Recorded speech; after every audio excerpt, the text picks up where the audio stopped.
Welcome to the Puck Prattlers podcast. Today we got Jack Kelly back on the podcast. I'm Matthew Taylor, and of course, over there is Robbie Gauthier. Hey guys. What's happening, y'all? Thanks for having me back. Really appreciate it. Of course. Yeah, think of it as a form Robbie of has an charity. icebreaker again for us today, so Yeah, let's break that ice. So today, what I want to break our ice with is I'm curious about what your guys' favorite snack is when you go to a hockey game. My honest answer, it's pretty boring. It's simply just popcorn. I like corn in my mouth. What do you want me to tell you? What do you want me to say? It's good. When corn's popped, it's good. But I do like getting nuts when I go to Leaf games because a lot of times I have to go, nuts, and then I can look at the nuts in my hands and be like, oh. You know what I'm saying? I gotta say, popcorn's You like a staple. holding That's nuts a in your classic. hand? The nuts are always a go-to. And for me, I'd have to say those soft pretzels. Those things are great. Oh, Little damn. mustard on that. Those things slap, man. Yeah, because you're a soft little boy with mustard all over you. All right. Who invited this guy? Let this guy back on. Anyways, so thanks for that, Matt. Damn, the soft pretzel. What's yours, that's a Robbie? good one. I didn't even think of the soft pretzel. That's a great one. And you know what? I'm gonna have to Yeah. think about that next time I go because I'm not gonna lie, I don't go and get a soft pretzel. I'm a bit weird. I get ice cream. And you know what? Like Okay. it's like, why the hell would you go to a cold arena and get ice cream? Well, newsflash, everybody, it's the NHL and they have warmers in the frickin' stadium and it's Oh. not as cold as you'd think. So I can handle myself some ice cream at the NHL games. You're And not you know wrong. what? NHL fans are tough, man. NHL arenas are pretty warm, and honestly, I think they've got like pretty crap ice because of it. That's a good point. That's what a majority of the league says that like when they do those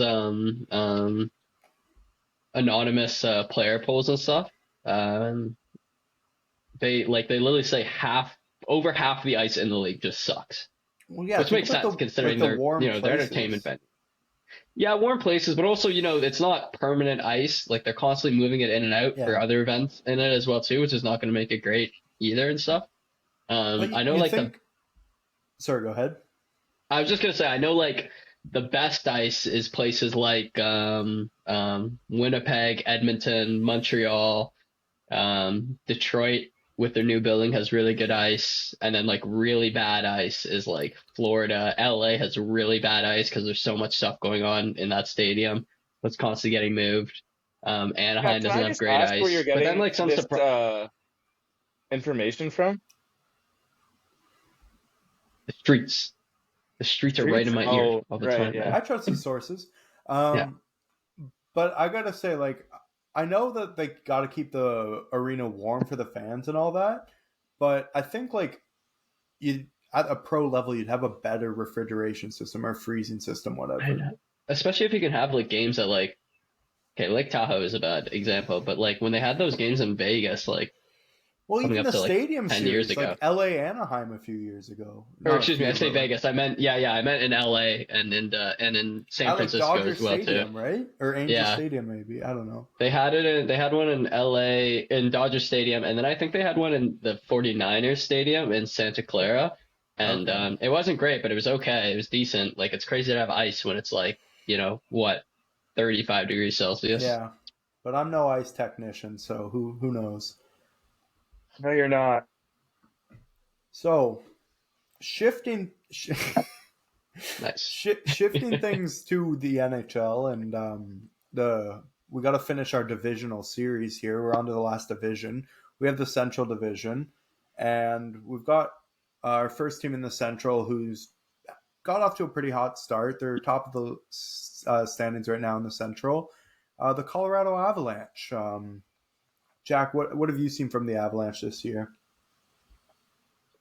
I mean, they're the exact same team that have been, I shouldn't say the exact same team, but basically like same old thing from what has been status quo over the last 4, call it maybe even 5 years of them being cup favorites, them being probably the favorites.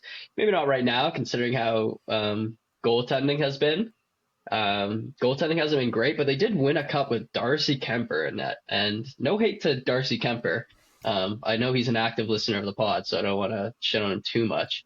But the goaltending has not been phenomenal for the team, and I don't think it's necessarily going to be a downfall of the team. Georgiev has gotten hot in the past. I'm going to make everything about the Leafs. Obviously, every game he plays against the Leafs, he's incredible. So I don't think there's really nothing really to worry about. Like it's still just same old there. They're kind of boring in that aspect, but there's not really much to talk about. Obviously, Makar is having a historically phenomenal season. I more so like when I think about Colorado, I just think about Gabe Landeskog if he's able to play like hockey again, basically, because I know he's out again this season. Yeah, I don't know. I don't really think he's the biggest part of that team. Like, but he's the captain, and he's a good player, so it's fair to say that. And I bet he rallies the team, and it's hard when your captain's out. But he's been out a long time. It's like 15 months he's been out. Yeah, I agree with you in the goaltending aspect. I think their goaltenders are worse than Kemper. When he was on Colorado, they do have a good decor, and I feel like that team buys in a bit. But I don't know. Like I did see them winning the Central at the start of the year, but this roster is honestly worse than it has been in previous years. They do have the fire in their bellies from all the injuries they've faced over last year, and they didn't really do anything in playoffs because of that. But I don't know. I think their team's kind of taking a step back. Like their forwards aren't as deep. Their defense isn't as good. They obviously lost Erik Johnson. Makar's out for a bit now, but not too long. I think Gerard's out. I like their bottom pair, and they went out and got Caleb Jones from Hurricanes, which is a good trade because they basically gave up a nothing player for him, and I think he's a good bottom pair defenseman. I like Jack Johnson on that bottom pair. I think he's sturdy. He's smart. He makes the smart play. He's nothing special, but I think he's a good bottom pair defenseman. I was gonna, pardon me, just really quick. He's gonna be a stud for years to come. Pardon me, I was just gonna quickly say, like, I think that's probably the most remarkable thing about this Avalanche team over the past couple of years is continuing to employ Jack Johnson and winning games, which is wild to me. I know, Matt, you are fond or just fine with Jack Johnson. I've never been a JJ fan, man. I freaking hate that guy. He's so slow. He's the modern day Jake Gardiner, dude. Bro, but that's the thing is everybody hates on him, and you're not the only one. Like he gets so much hate across the league from like analytics people and all that. But he's a bottom pair defenseman. Like, what do you expect out of him? He's not going to go out there and be a showstopper and be a Cale Makar. They have a Cale Makar. He does his job well. Like he's sturdy on the back end. He's smart defensively. He's not good offensively, but he doesn't need to be. He just needs to be good on the back end and just shut down other teams for those 15, 16 minutes he plays. I think they've been doing a good job. I will say that he's kind of like in the sense that I was just gonna quickly say that he reminds me a lot of like Luke Shen on kind of reinventing his career almost. Where he really did seem washed and seemed like he'd be out of the league for a while, but he's been able to stick around for another 4 years, kind of. Because when he was with LA and Columbus, he was like getting like 40 points, 50 points like a year or something like that. So yeah, I guess there is something to say with how he's reinvented himself, even though I hate it. I think they've done a good job of like providing their team with good support players and still being able to rely on their superstars at the same time. Because they have a superstar forward with McKinnon, and they have a superstar with Makar, and then they lack holes. Like it's a very well built lineup all the way through. Like there's not going to be a line that goes out there like, oh shit, the other team's probably going to score a goal. Like they're going to be able to hold their own. And then when they have that superstar out on the ice, they are able to produce consistently. And while I do agree with you for the most part, I think that second line's a little tough because like I don't love Ryan Johansson, and obviously Jonathan Drouin isn't what he was drafted as, and he's not really a top 6 forward, and I don't think Johansson is anymore either. I think they do lack a bit of depth in forwards, but I like Ross Colton as a third line center. And I think Cogliano was great in their cup run. I think he was a stud, like for a fourth liner. But I don't know. I think they could add more pieces. I gotta say, I think I disagree with you, Matt. I think once Arturi Lehkonen comes back, I don't know if he plays on the second line predominantly, and it's just kind of as the season goes on, Drouin's kind of getting bumped down more. But when Lehkonen is back, I feel like they could have the best third line in the league. Like Ross Colton is playing pretty phenomenally now. I think Colton's great. And O'Connor is no slouch either. Like I think all three of those guys could be it could legitimately be, and Arturi Lehkonen is so good. Like, and the biggest thing that stands out all three of these guys is playoff performers as well too, and being all three of those guys being so good in the playoffs, whether it be Lehkonen with Montreal when they went to the finals, and then with Avalanche in corresponding years. O'Connor, not last year, but the year before. Ross Colton through multiple Tampa playoff series. I think depth could actually be one of their more strong suits, especially with highlighting that third line more than anything else. Yeah. I still think they're a good team, and they're going to be battling for that first spot in the Central. But you said this last episode, and I did say that Colorado was going to be in the top 4. But I'm honestly thinking of agreeing with you here because I've been liking Dallas a lot better, man. I think they might take the Central, honestly. And before the season, I said it was Colorado, absolutely. But the way Dallas is playing, like they're hot, man. They like so much about team, Dallas, and it's a scary team to play. I'm not gonna lie. They just they play as a unit. They've got so much depth on the forward position. Their decor is great. They've got such a good roster, and one of the best goalies in the league as well. They're like a scary team to play, and then even some of their stars aren't producing, or not producing, but not playing at their best. Like Jason Robertson, he hasn't really been like what he has been in years past, and he's still putting up numbers. Where the hell did that once guy he's come on, from? man, if he's That's producing over question. a point per game, that's just gonna help them even more. Yeah. I feel like he came out of nowhere. Like you didn't hear in his Who's that? draft, Jason Robertson? Jason Robertson, he's gonna be so good. No, he just came out of nowhere. I remember probably oh my god, this has to be maybe 6 years ago. Here, wait, let me make sure this info is correct. Well, seeing how old Jason Robertson is. I don't think he was a highly regarded prospect. He got picked in the second round. And they had Heiskanen in that year, and they also picked That's a crazy draft class for a team. That's like a good draft class alone, like a league-wide draft class. Just those 3 alone for one team is that's ridiculous. amazing for them. Yeah.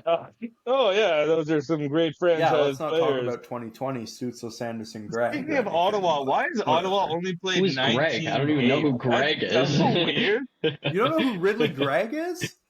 I have no idea who that team, is. Basically. Fuck, I don't know. They went to Sweden. I don't know why they've only played 19 games. They're playing just enough games. Yeah, okay, only 19 games. They look way worse than they actually are right now. I don't know why they've only played 19 games. It's because the when's the last time they played? I keep checking the standings. Ottawa lose all the way at the bottom. Still 19 games. Year. It's been like that for 2 weeks now. When are they playing? Or 2 nights ago. Sorry, Matt. I know you probably missed watching They beat Seattle 2-0. They're not playing. That's crazy. It's funny talking about. I know we're not talking about the Metro, but it's funny talking about how many games a team has played and where they're in the standings. The Blue Jackets, I think have played the most games in the Eastern Conference, and they're still at the bottom of the league. Actually, but I digress. Can we go off topic a bit? I just want to talk about how Detroit just got Patrick Kane. I feel like that's kind of a pretty hot topic right now. Bro, their top 9 is scary. Who even cares about that? Let's talk about how DeBrincat and Kane are back can't together. Deny his offensive ability. 2 peas in a pod right there. Okay. Throw him on the first line. Put Kane right to the top. I want to see him, DeBrincat, Larkin. Gold. Yeah, no. All day. It's going to be crazy. Their power play didn't need another offensive fucking specimen like Kane on there. It's going to be so tough for other goals teams. Against because none of them Holy play smokes. Who do they take out of the lineup? Yeah, because Yeah. their fourth line is kind of like with Klim Kostin and Daniel Sprong on the fourth line. Like that's a pretty nice fourth line. Like Kostin scored the other night. Sprong had 20 last season. Like how do you like? And then you go He up it. sucks. I hate Andrew Copp. Kopp, you have what is it, a $4.5 million contract, something like that. David Perron, power play It's been specialist. terrible. Robbie Fabry is having. Yeah, no, he is. Ever since he's gone to Detroit, it's been Fabry's pretty tough going for him. nowhere But then but up. Fabry as well on the third line, which Yeah. he's been really good over the last couple Bro, games. Fabry is a top six forward. Fabry's a top six forward, and Yeah. I don't know the league that well, like the insider stuff, but I'm 99% sure they would have traded him. What for a good Brickett, player. And the Sens decided to go with freaking Dominic Kubalik. Kubalik's a power play specialist, man. Yeah, you don't want that. You need players who can play 5-on-5, So what- bro. And Fabry's that. Where do you He's a good guys think complimentary Kane's top gonna fit six, into and the he's lineup? gross. Oh, dude. Did you see his goal Think he's the other going night? first, second One-handed line? windmill. Yeah, it was gross. I'm like looking at the. line. I like Raymond DeBrincat Larkin. I think Raymond's getting bumped down. I think they produce well, but like Raymond's sick, but I'm fine with him on the Yeah. second line. You do like I don't no, know, not like Copp, not Copp. I say we. Perron, Cop, Raymond or something.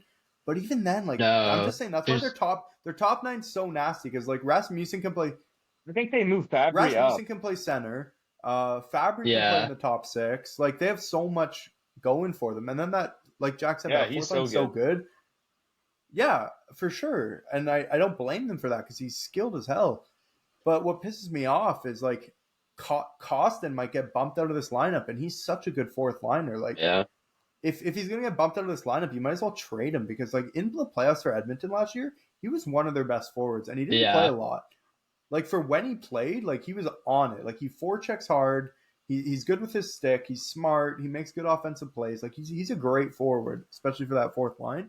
I'd want him on my third, fourth line for a contender. Sorry, my any day roommate's of the week. saying I'm being too loud. Yeah, for sure. Anyways, I said you move Fabry up to that second line. Costin, Even for, I like, that, Sure, he's a great fourth liner, but I'd rather a third in the liner than a world? fourth liner in the lineup. So probably kick him out of there. No, but he can play third line. That's the thing. Yeah, but not Detroit. Not in Detroit. Yes, I'm saying for a contender, he can be a third liner. Well, I never I even don't like wanna realized do how that. good Detroit's forwards are. It's Detroit someone has you too want many on your good- team. Detroit has too many good forwards right now, unfortunately. Like I'm surprised they had the cap to get Kane in the first place, but they actually have they're in a very favorable position where like their defense is on paper pretty good. I wouldn't say it's not really best in the league, obviously, but they have 4 lines. They can run out almost against any line. The opposition is facing like,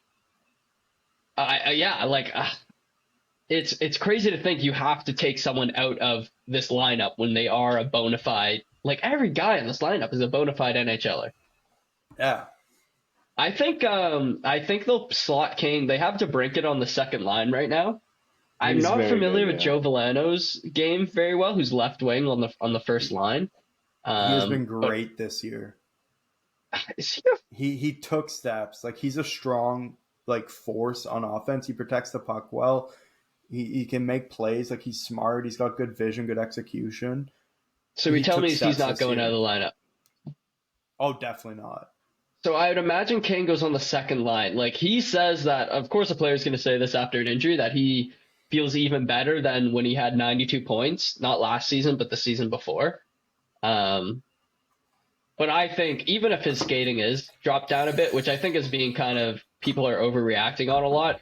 If his skating is brought down a bit, like he still has the vision, like he can still pass like a machine, like he's still going to be a force offensively. I know you guys aren't huge fans of JT Compher, but I like his defensive game. I like think it's good Compher. I think it's good to don't try to get a Compher's good side now. You know he's an Brinkett. active listener, and I've been there day one.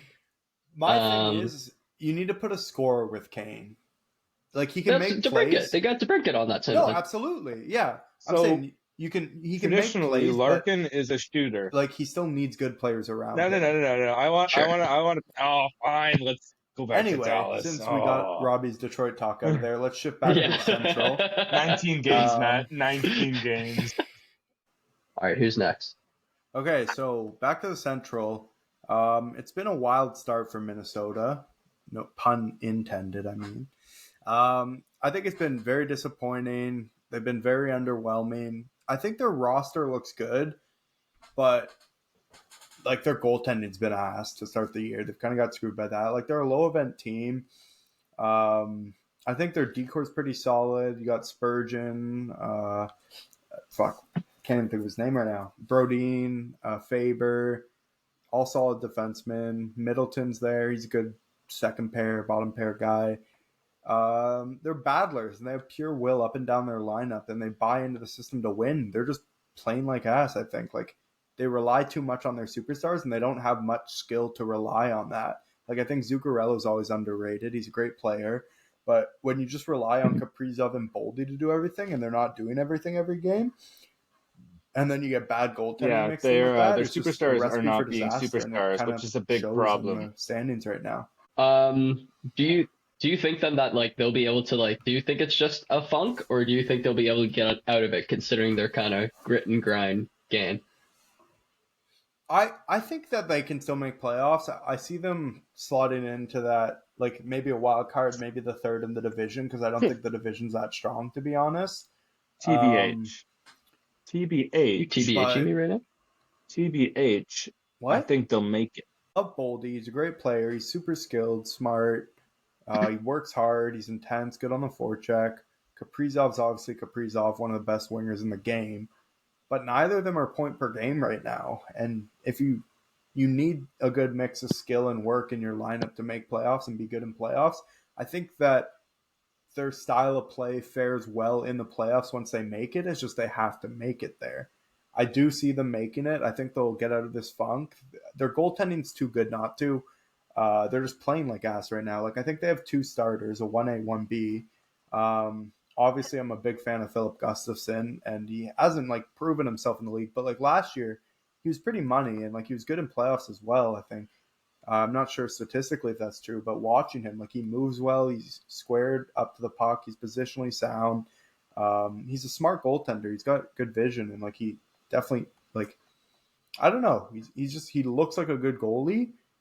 He just hasn't been playing so well, and then obviously Flowers flower. When he's on, he's on. He's one of the best goalies. Like when he's on, slowed down a bit because of age, but I don't know. I think if they turn it on and they get good goaltending and consistent goaltending, who's there to they'll make the complement playoffs. I Kaprizov? see them finishing third in the division and probably Like, getting knocked who's out by on one of Dallas or Kaprizov's Colorado line? first round.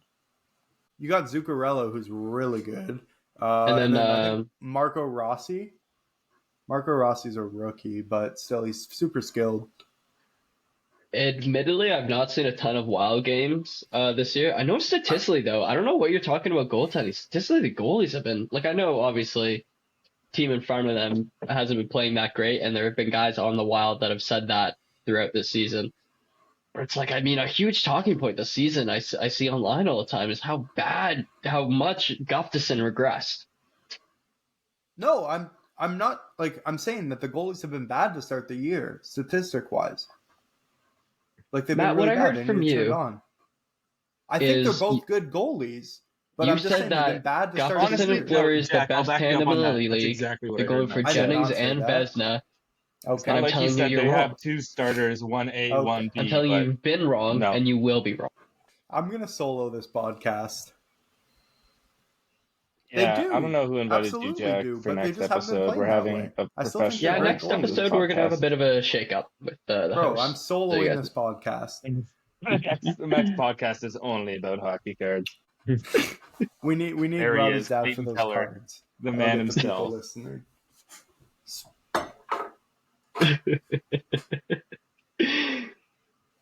all right. Yeah. So next in the Central, I'd say we can talk about the Jets and how they're heating up. Very slow start. Obviously, they didn't get. Bow, bow. They didn't get those fans early on. I know they had like the lowest attendance or whatever, and the team wasn't really happy with them. But I don't know. They're heating up. Like they started slow. They had a bad October. I think they had a losing record in October, but November they killed it. Had some win streaks going. I think a 3-game win streak and a 4 or 5-game win streak. Ended up third in the division now, and I was going I'm to not say a that. fan You stole my of their point. decor. I think their Kyle forwards Connor is one are of the pretty most deep. underrated They've got good players in the forwards. Like Kyle NHL. Connor is one of the most underrated Done. players in the league. He's so good, Thanks. so offensive. Sorry, and There's a then obviously they have fantasy gem. and That's then a great point, obviously Robbie. they have great goaltending to elite goaltending from Hellebuck. I haven't seen his stats this year, but I'm not a huge fan of goaltender stats. Obviously, I think like a lot of that's a I testament live to by if their you're D not and a how their forwards play D. 900% Because save like if you're getting percentage, 2-on-0s, you should 2-on-1s, find like another sport. these hard cross crease passes, like it's really hard to save those. Obviously, I live by but that. I know Hellebuck's an elite goalie. The fucking NHL, wake up. Yeah, I know you do, and it's fair. Like they should be above 900. That's a testament to how they're playing. But I still think save percentage and goals against average go off like it's a team stat more than a goalie stat. Yeah, Matt, what stat would you then put a test to, like, determine how good a goalie is? I don't love stats for goalies. I think the analytics are more better for goalies, like high. Yeah, like what advanced, even advanced stats as well. I think like I the think expected save. I think it's Steve Valiquette from New York. I think he does the best goalie stuff. Like he's got the expected save and all that. I think there's a subscription for his site, but I've never subscribed. But I've Viewers, seen some of his if stuff you and, want like, us what to he does be more in intermissions depth on on our Rangers games and goalies, stuff. give us All some that. money so we can sign up for that guy's But like I pirate expected goalie saves and- stats. an analytics. yeah, I think he's in like probably the goalies. smartest for goalies. Yeah, Steve Valiquette. Find out his subscription. I'll put an Evo in the bio. Yeah. It's Steve Valiquette. I have right? no idea. I don't care about goalies. They're weird. No, Steve Valiquette. That's his name, right? I'm not messing that up. We know who I'm I think talking you're right. about. Okay, cool. But I like actually watching goalies to see how they are because I don't like a lot of good goalies are on bad teams, you know. So they have shit stats, but they're a good goalie. Like Gustafsson didn't even get a sniff in Ottawa, and then he goes and has a killer season in Minnesota last year. Because he's a good goalie. He was only 24 years old when he got traded, and then you see like Talbot's playing amazing this year. Don't get me wrong. I'm not going to discredit him, but he's playing behind a great team. I'll discredit Talbot all damn day if you don't want to. He's playing behind a hell of a team, and then like you said with like Kemper and then Georgiev, all them. I don't think they're elite goalies by any means, but they go on. Like Kemper went on to win a cup. And that's obviously like the team winning the cup, but like you need a strong goaltending performance. And I don't think he's an elite goalie by any means. But then you see Vasilevsky in Tampa and Price, who carried Montreal to the finals. Yeah, additionally, like on top of goalies that, you know, look bad because they're on bad teams, then there's also goalies like, again, Darcy Kemper, you know what you've done. I know you listen to this podcast. You know why I'm shitting on you. Is that he was considered not considered the best goalie in the league, but I mean for like 2 years in a row, he was World Championships Team Canada's goalie when he was with Arizona, and when he'd be facing, 40 shots a game, and sometimes he'd get wins, sometimes he'd let in 3 or 4 goals or whatever, which is kind of pretty run of the mill when you get 40 shots on you. And he seemed like this phenomenal goalie. And, obviously Colorado made it work with him, had phenomenal defense in front of him and got hot at the right time. But then, signed a huge contract in Washington, and he's not even the number one now. Second season in that contract, not the number one anymore. Goalies are funky, weird, to say the least. Yeah, 100%. And I think you see it a lot in how they're paid. Like you look at Jack Campbell, he literally had one good year with the Leafs. And that's a good team he's playing for. They're not the best defensively, but that's a good team. And you can see it in his style of play. Like he's got an inwards butterfly. Like he doesn't look big in his net. He when he goes down, there's a lot of holes on him. Like inward butterfly, obviously, like you should have your pads out like this, but he's like this, and that leaves angles on the sides. And you could tell he wasn't a good goalie, but then he goes out and makes $5 million on the open market a year. He needs to find a different sport. In the AHL like I said, I don't like stats, but in the AHL, he's got less than a 900 save percentage, and I think over a 4 goals against average. Maybe tennis. And I've I've seen some of the goals he's let in the A, and they weren't pretty. No, he had that one shutout. I think right now he's getting hot, but yeah, his first 2 games have been. He's looked like a tennis player out there. Well, hasn't he played like 5 or something? Yeah, so Yeah, my his first 2 I analytics. knew were tough, but I think his That last one 3 guy, have been whatever okay. that Italian fuck, he's got See. nothing on me. I'll search him up. This is That- information Robbie's been giving me, so you can Okay. stat check him. He's played 7 games in the AHL. Bad. Okay, I was Bad. wrong. He's got a 328 GAA and an That's 893 really bad. save percentage That's in honestly 7 quite games. embarrassing. That's not ideal. He's let in 23 goals in 7 games. But yeah, he did have Yeah, it's one tough. shutout. You're right. But it's also the A. He's supposed to be an NHL goaltender. He's making $5 million. He should have a shutout in the A. Speaking of Well- the Jets, I just want to quickly say something. Yeah. Who is Again, he? I know he's an active listener of the pod, and I want him to know that when he was drafted, I did not think much of him. The guy listening knows. He knows who I'm talking about. When you were drafted, I did not think much of you. I thought you were a slow skater. I thought you were on a phenomenal junior team, which elevated your draft stock. You were very slow developmentally. You sucked sometimes, a lot of times. When you played in the NHL, people would blow by you like you were a pylon. But Gabe Vilardi has learned how to skate, and goddamn does he skate good. And goddamn does he fucking put that second line together with Perfetti and Alfalo. Like, holy Well, shit. Do they have I a, think- like, God, can he skate? And he could not skate at all, dude. I think he found his game last year. He really heated up like throughout the season, and he's actually that's a lie. He started hot last year, and the power play helped him a lot. But I think both him and Iafallo are complementary top 6 players, and they're skilled, they're good, they complement each other well, and they're great forwards. And then to add in Perfetti in there is like that's a pretty good second line. I'm not gonna lie. Like I said, I think their forwards are deep. I think they have like a solid forward core. But their D core doesn't do it for me, but then you add in an elite goalie, like I said, it's just good. But like Vilardi is, I don't know, he's a good complimentary top 6 forward. I'll leave it at that. I'm just so impressed with how much he developed since he was drafted. 13th overall, I want to say, in 2016, 2017 maybe, and has come a long way. And I thought this guy was for sure going to be you're letting him dust know. and Or just else trash. no one else And would. every It was- day I'd DM yeah. him that, I'd tweet at him, I'd let him know. 11th And he overall listens. in the He 2017 listens. draft. I saw it. He listened. Yeah. And I'm glad I have a platform now to tell him that I take it all back. Yeah, And no, I I'm still proud hate of him, him. but he's getting better. Yeah. GV, keep it up. Who? Yeah, no, he I had a wanna be good too year in nice, LA though. last year. Speaking of LA, Well, I wanted to still have that having fire.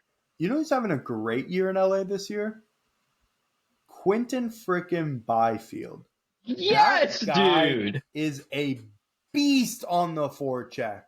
That guy God, gets dude, I any know. and every single puck, and then he's got good vision, good execution. He's feeding Los Angeles Kempe is and Kopitar. Going off right He's now. killing it this year.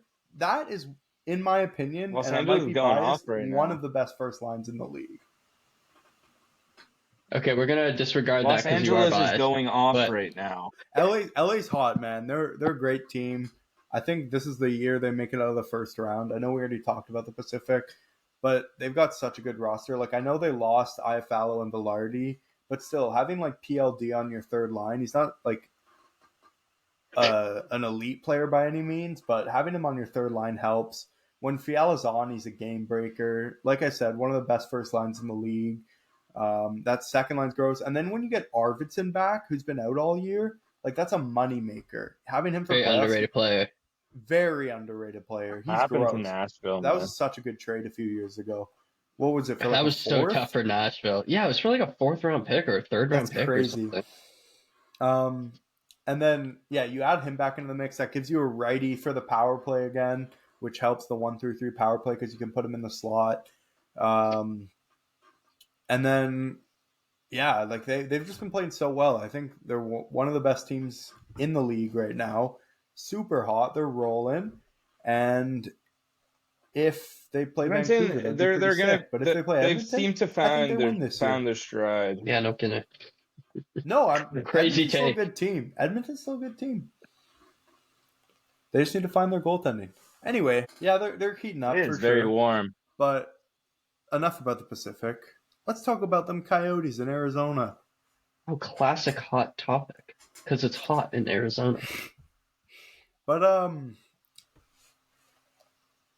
Arizona. Matthew, what's your synopsis about Arizona, about that Phoenix Heat, about that Like Glendale Valley? I said this before the year. I saw them taking a big step this season. Not one that'll put them into the playoffs, but one that shows major improvements. And I think they've done that so far this year. They've got a decent record, nothing to like write home about, like I always say, but like one that shows improvement over previous seasons. And they added some talent to their roster. They have some young guys on that team that are playing well again. Like Keller's going off again, has been for the last few years, but he's getting noticed. He's getting points. Machelli was amazing last year, and he's playing good again. Such a good passer, elite vision, great execution. That Carcone there you guy are. out of nowhere. Yeah, wasn't he on the Marlies at one point? That is something I should know, but apparently I'm a fake Leafs fan now that I don't even know if he was Marlies. And then they got like Logan Cooley on the team. They still got some issues defensively, but they added Dumbo, which is all right, not terrible. And then it's Ingram playing, right? I believe. Yeah, he's Connor your Ingram's starter. the starter right now. Yeah, He's had a good Former. year to start the year. Cooley's going to be a really good player. I see them being middle of the pack in the Central, but like not at the bottom like they Cooley- have in previous years. Cooley Like, is going to they're be a good team. very good Like, player. not it is good, very. but they're decent. Yeah, it's very refreshing to see them compete now. What? So good. Yeah, not Um, as good as Keller and Machelli, but it'll be good. like he's a rookie and he's Yeah. playing first line. No, I know. like I there's know. the best Yeah, but team, you can even there's see the that best Cooley's players. making Like Keller who- better. helps. Because Keller's putting up It also helps stats to play like with Keller. that. I Like, don't that guy like, makes think any he's player better. I mean, I don't know. I think like being how old was he? 19 probably. Bro, Keller put up stats last year though. But look at Nick Schmaltz. Nick Schmaltz isn't like a top 6 forward in my opinion, and he put up points because of Clayton Keller. Bro, Nick Schmaltz. he's not smart. He's not smart at all. He's tried so skilled, doesn't but seem he's like Matt not Stick even smart. considered that. Oh, he tried so I don't know, hard he's just- though. I think Clayton Keller just made him a better player. What have you considered how hard he tries? God, he tries hard. He's Oh an my unfortunate. goodness. He has an unfortunate last then- name and he makes it work, dude. Are you kidding me? No, I know, but then like they've even dealt with injuries this year. Like they got Hayden and McBain on the IR, who I think are 2 excellent players. I don't even think Gunther's playing this year. Like at all? Is I he? think so. Yeah, he does have they do have a ton of injuries. Hayden's out long No, I'm term. just saying. I don't know if he made the team this year. What's yeah? I'm not Oh. confident on that, but he's a good Uh, player. My cousin? You're not talking about. Oh, I'm thinking of Yeah, from Julian Team Gauthier is Canada. who I'm thinking of. No, yeah, no, I he's know on, who you're he's on talking the about. Islanders. Dylan Gunther. Hair and all. I think they have a defenseman playing in the fourth line right now, I believe. What Valimaki? Yeah, dude, they have Valimaki playing on the fourth line right now. Is that just because That is so crazy. I hate that happens in the league. Like it was common at the start of the league, or excuse me, the start of this season because the cap. I suppose since COVID, the cap has been weird. But there were some teams that had to start the season, like the first 3 games of the season, with 5 defensemen, or they started with 11 forwards, down 1 forward or something like that, which is so Yeah. ridiculous that like multiple teams had to do that. It's like Agreed. NHL, you have a team playing in a 4,000 seat stadium and teams that are not starting with full rosters at the start of the season. Like, I get that COVID messed things up. Yeah. I get that you guys have been expecting a big jump in cap for You a know what's long even more time, embarrassing as an the last organization? couple of years, Playing at a fucking which is hopefully university going to happen stadium. this season or next season. Figure it out, Arizona. But like, that's It's gotta been be a so couple years embarrassing now. as an It's time to organization. move on. Yeah. Speaking of Anyway.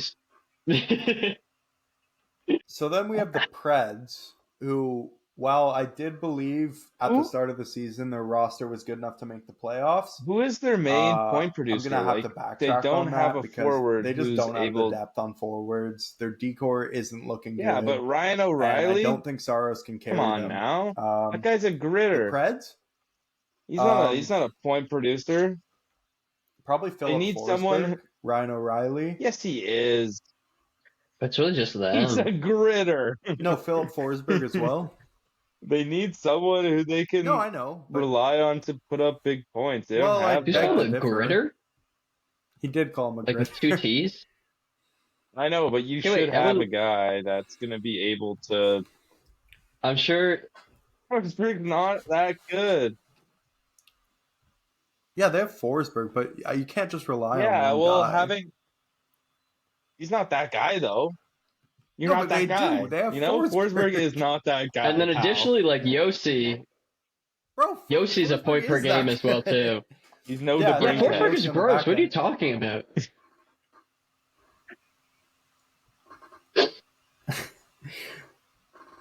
But yeah, you look at their defense core. Like you have obviously Yossi, who's like one of the best in the league, but he's playing with McDonough, who is just a ghost of himself now. Like he used to be this top shutdown guy, and obviously age gets to you, and it's hard when you play such big minutes for so long.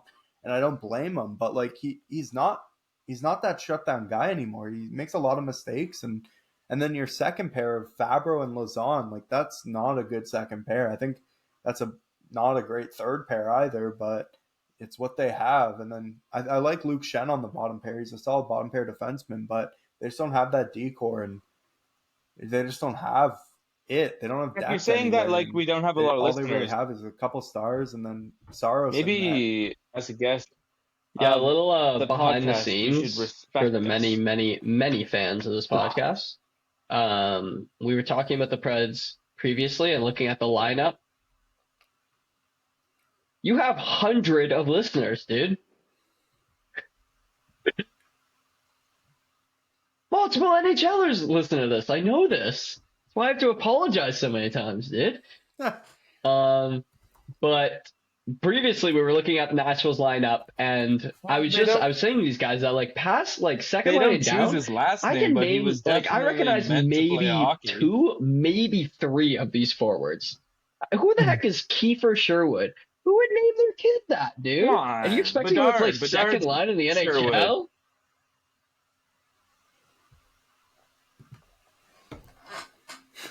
I mean, maybe in the 80s. Name like that? You kidding me?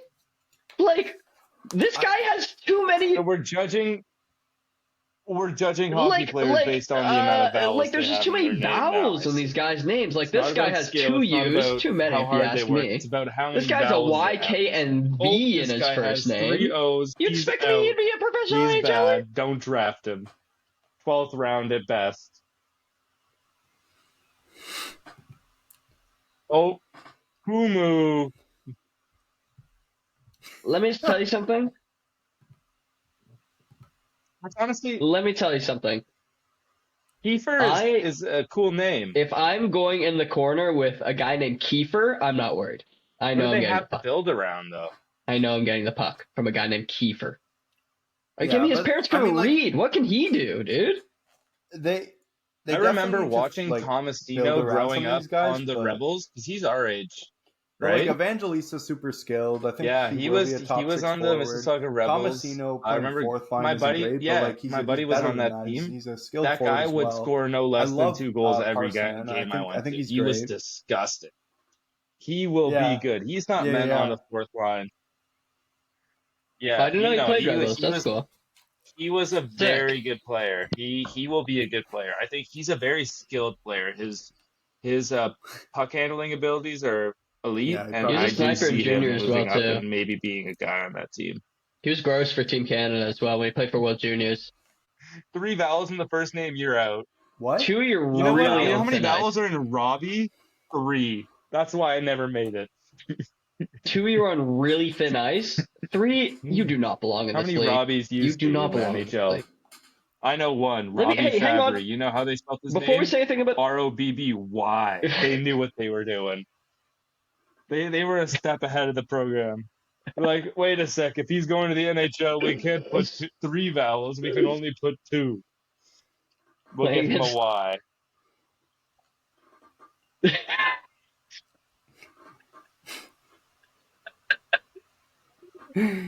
Oh man. If it weren't for those damn vowels, man, I would have stuck with hockey and not baseball. It's crazy that this podcast is co-hosted not by a former NHLer, but by a should have been NHLer. um. Yeah. Okay, So let me the quickly Bl- say something about the Blues. Brandon Saad, ridiculous name. Please go on. Like I didn't see them being good to start the year, and they've proven it to me that they're not good.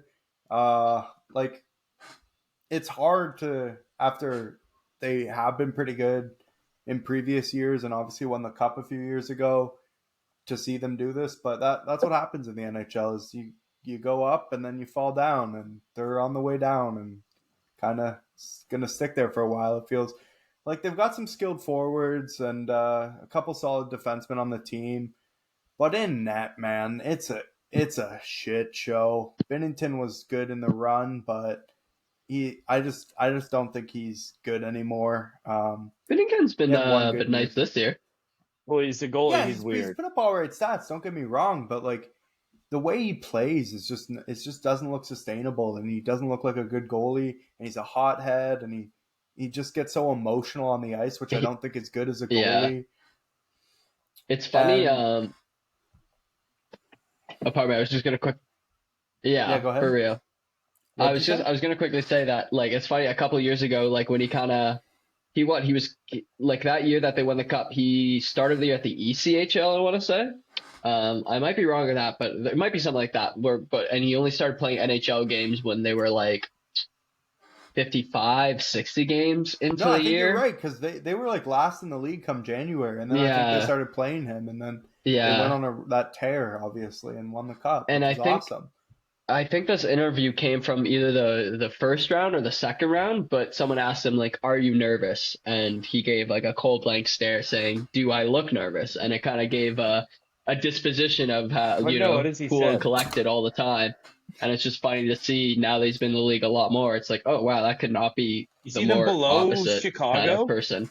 And he's also had some very questionable tweets as well, too. You see them below Chicago? We'll get into that, I assume. I haven't seen that. Oh, in the bottom, not at the yeah, bottom. I see them finishing at the bottom of the Central.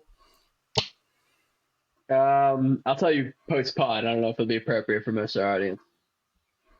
No, I said I see them finishing in the bottom of the Central, but not. No, I see Chicago at the bottom. Yeah, it's so upsetting like how the bottom often two, they're on the bottom three, highlight but, reels like, not just coming close because to of playoffs. Bedard. Like it's and like then Chicago. I see more Chicago videos than I see any I don't think other anyone expected anything team less this just year. I know they because got Bedard's Bedard. They there. added a And couple isn't Taylor Hall hurt talented now? players, but for the most part, they're a shit show of an organization. Yeah, so like Yeah, there goes Bedard's fucking help. yeah, for a while, For the whole maybe year, I believe. season. Yeah. And they've got some good players. Like, don't get me wrong, there's some skilled forwards, but they need to. I like that. No, but they like they knew they weren't going to do anything this year, and they need to build around Bedard for future years. But it's not going to happen in 1 year. Like, Rome wasn't built in a day, but Chicago wasn't built in a year. Trademark that. Trademark that immediately. Yeah. But yeah, I don't know. They're going to be bottom feeders again, and hopefully get a top 5 pick for Bedard and just get another skilled player to go around him or a solid defenseman. Yo, It's Bedard just hard. who? Bedard who? I'm talking about Boris Katchuk, dude. Or no, Kachuk? Kevin Korchinski. Pardon me, You that's mean the other Boris Russian Kachuk? dude. But Is it Kachuk or Korchinski having a good year? Korchinski's the D man. Kachuk's a forward. Korchinski's been Who's the solid, I rookie? think, but Korchinski's a rookie. He was picked 7th overall Yeah, last year. Korchinski has been so good. He has so many points. And points Um, means you're good as a defenseman. That's what the Norris Trophy has told us. Something that I'm looking at is the joke of the Hawk season. One of their best up-and-coming players and someone who's super skilled and just hasn't been putting up points because he doesn't really have much to play around, and they didn't even put him on the first power play when Bedard was there, when that would have been money. Doesn't play with Bedard. Lucas Reichel, they healthy scratched him. And that's a joke to me. Like, your team sucks. You have no good forwards. Okay, not no, but like barely any good forwards. And you're scratching Lucas Reichel, like healthy. That just seems like a joke to me because he's easily one of their better forwards, and he's only 21 years old. Yeah, like I'm looking at their bottom six right now. Like, does Mackenzie Entwistle really need any more Entwistle? minutes? Yeah, I have no idea who that is. I You know cut out Joey there. Anderson. I know Reese Johnson. I know they don't need any more minutes than Lucas Reichel, excuse me. Reichel. It's not even that. It's you got so many other players. Like I think the only forward better than Bedard better than Reichel is Bedard.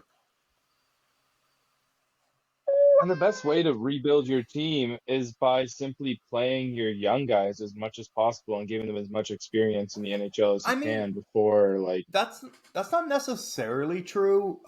You saw with Beniers, like he got overplayed. Now he's kind of burnt out, and I like what they're doing with Leo Carlson is not playing him all the time because the team's bad. Yeah. They don't need to. They don't need to win now, and maybe that's why they healthy scratch him. But I don't see that being the case as he played most of the season last year and played the first 22 How do games you of the year burn this year. out that young though? Like, what are we doing? Well, when you get have on to the carry bike, the offensive get some load, it's cardio hard. in. Get on the not just damn that. bike, people. Hockey's such a mental game, man.